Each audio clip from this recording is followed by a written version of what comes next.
Chers amis, le cri du matin de Pâques, c'est ce cri-là. Jésus est ressuscité d'entre les morts. Pour le dire autrement, la mort n'a pas le dernier mot. La haine, l'humiliation, la souffrance imposée aux justes, tout cela finalement n'a pas le dernier mot. C'est la vie, ce sont la vie et l'amour qui finissent par avoir le dernier mot. Après le temps des ténèbres, vient le temps de la lumière. Après le temps de l'insulte, vient le temps de la bénédiction, vouloir du bien de l'autre. Après le temps de la souffrance, vient le temps de la guérison. Après le temps de l'esclavage, vient le temps de la liberté. Hier, nous avions une célébration de la parole à la maison d'arrêt de Vars, et nous méditions sur ce passage de Luc qui reprend des versets du livre d'Isaïe.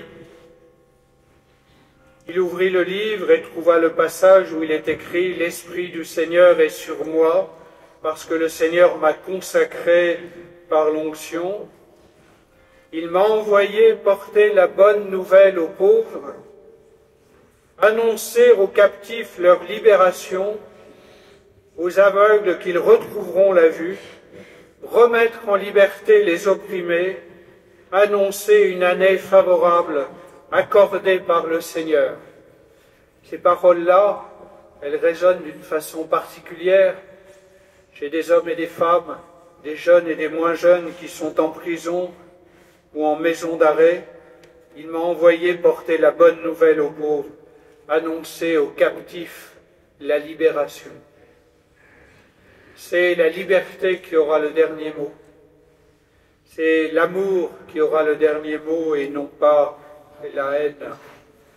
Et nous sommes invités, et nous avons entendu ce passage de l'Écriture qui nous a été lu tout à l'heure dans la lecture de l'apôtre Paul. Vous serez une pâte nouvelle, vous qui êtes le pain de la Pâque. Ces paroles s'adressent particulièrement aux baptisés de la nuit de Pâques, mais à nous tous. Nous sommes invités à entrer dans une humanité nouvelle. Les catéchumènes, bon nombre d'entre eux, dans la lettre qu'ils adressent à l'évêque, ont témoigné de leur parcours de foi, et plusieurs d'entre eux disent « Je sens qu'à travers ce lien avec le Seigneur et ce baptême que je vais vivre, je vais accéder à la vraie dimension de moi-même. Je vais être mon vrai moi-même. » Qu'est-ce que cela veut dire, être dans la vérité de notre humanité, de notre être humain? Qu'est-ce que cela signifie pour nous? Je reprendrai volontiers avec vous quelques paroles que nous adressait un prédicateur, le prédicateur de la maison pontificale qui, le vendredi saint, commentait la passion du Seigneur. Il disait que l'Évangile et le Seigneur nous proposent un autre type de vie et d'intelligence, l'intelligence de la croix, qui ne calcule pas, mais qui aime, qui n'optimise pas. Nous sommes habités, obsédés par cette idée d'optimisation, qui n'optimise pas, mais qui se donne. Une intelligence qui n'est pas artificielle, vaste débat, mais profondément relationnelle, parce qu'elle est entièrement ouverte à Dieu et aux autres. Dans un monde où ce sont les algorithmes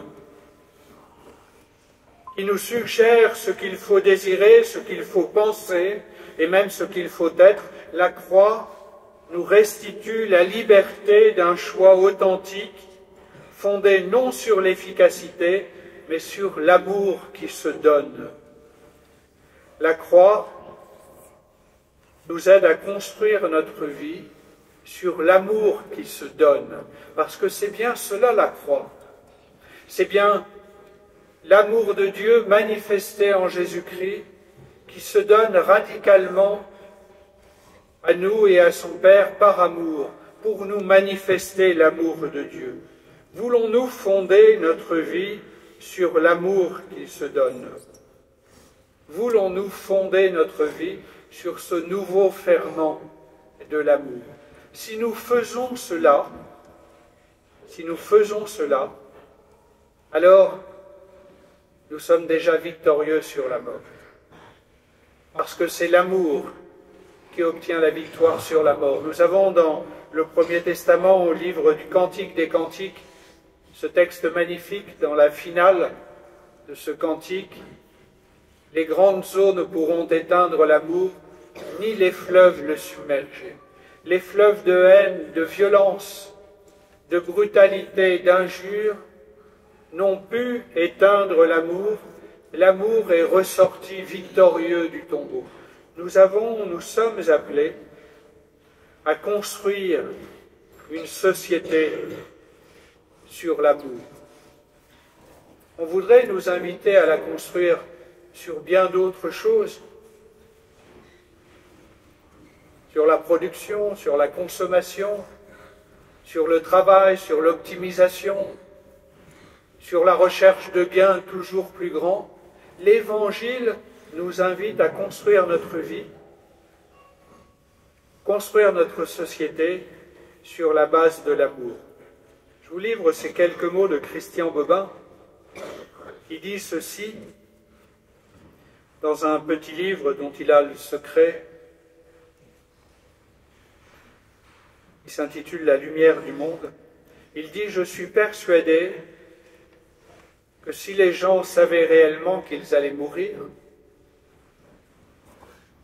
ils nous inviteraient chez eux pour manger, ils parleraient à des inconnus, ouvriraient leurs portes à des étrangers, partageraient avec eux paroles et nourriture. » Parce qu'au fond, il n'y a que cette qualité relationnelle de l'amour qui peut nous libérer de la mort. Je suis persuadé que si les gens savaient réellement qu'ils allaient mourir, ils nous inviteraient chez eux pour manger. Ce n'est pas une interpellation que je vous adresse, pour que vous puissiez m'inviter à manger. Ils nous inviteraient chez eux pour manger, ils parleraient à des inconnus. Ces inconnus qui parfois nous font peur, parce qu'ils ne nous ressemblent pas. Ils ouvriraient leurs portes à des étrangers et partageraient avec eux paroles et nourriture. Le défi pascal, le défi de ce nouveau ferment de l'amour qui obtient la victoire sur la mort est un défi majeur pour notre société. En caricaturant un peu, je vous indique deux chemins à travers deux formulations. La question pour nous est de savoir lequel nous allons choisir. Première citation d'Elon Musk. On ne s'attend pas beaucoup à le voir citer à l'Église, mais il dit ceci: « La faiblesse fondamentale de la civilisation occidentale, fondée sur le Christ et son évangile, au fond, sur la tradition judéo-chrétienne, mais ensuite enrichie d'autres traditions religieuses aussi, la faiblesse fondamentale de la civilisation occidentale, c'est l'empathie. » En gros, il nous dit que la faiblesse fondamentale de la civilisation occidentale, c'est l'amour. C'est l'ouverture aux autres. Eh bien, cela, c'est à peu près le contraire de l'Évangile. Nous sommes plus à l'aise avec cette citation d'Emmanuel Lévinas, philosophe juif, et spirituellement, comme chrétiens, nous sommes des sémites. Le Christ a célébré la nouvelle Pâque, la nouvelle alliance, en l'incluant dans la Pâque juive. Alors Emmanuel Lévinas dit ceci: La civilisation commence quand tu donnes la priorité à l'autre sur toi-même. Donc la civilisation, c'est l'amour. C'est l'amour qui obtient la victoire sur la mort. Ce n'est pas le repliement sur soi. America first. C'est pas moi je. La civilisation, c'est un pas fait de côté pour être attentif à l'autre, qui est mon frère, qui est ma sœur, quelle que soit sa situation, sa condition. Que de chemin nous reste-t-il à accomplir? Voilà ce cri un peu fou du matin de Pâques, ce cri un peu fou. Le Christ est ressuscité, la mort est vaincue, la haine est vaincue. Et ce qui a vaincu la mort et la haine, c'est la manifestation de l'amour de Dieu, manifesté en Jésus-Christ, le mystère de cette croix et de cette passion sur laquelle nous avons médité. À l'invitation des nouveaux catéchumènes, des néophytes, des nouveaux baptisés, retrouvons les ferments de notre vie chrétienne. Beaucoup d'entre nous sont baptisés. J'ai moi-même été baptisé il y a fort longtemps. Est-ce que nous sommes chrétiens au sens de cet appel extrêmement fort à vaincre la haine, la souffrance et la mort par l'amour? Nous avons encore et encore à nous convertir au Christ et à son évangile, et je me le dis à moi-même, bien sûr, parce qu'il me reste beaucoup de chemin à faire pour mettre en œuvre cet appel de vie et de résurrection par l'amour, par la priorité donnée à l'autre sur moi-même. Amen.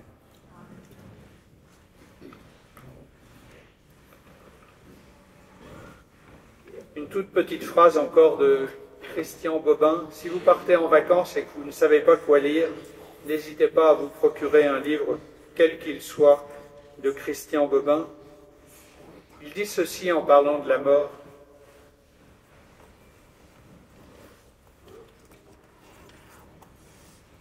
Mon Dieu, pourquoi avez-vous inventé la mort?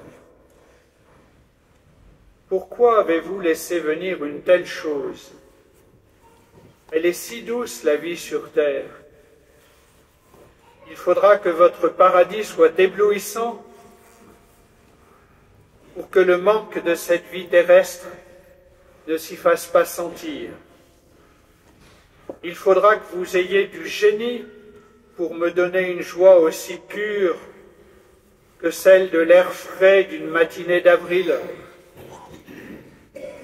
Oui, il faudra que vous ayez beaucoup de talent, donc d'amour, pour que dans votre paradis, aucune nostalgie ne vienne de cette vie-là, blessée, petite, muette. Alors, notre Seigneur a beaucoup de génie, il a beaucoup de talent et beaucoup d'amour, et il nous promet une plénitude de vie bien plus belle encore que celle de ces fleurs magnifiques dans l'air frais d'une matinée d'avril.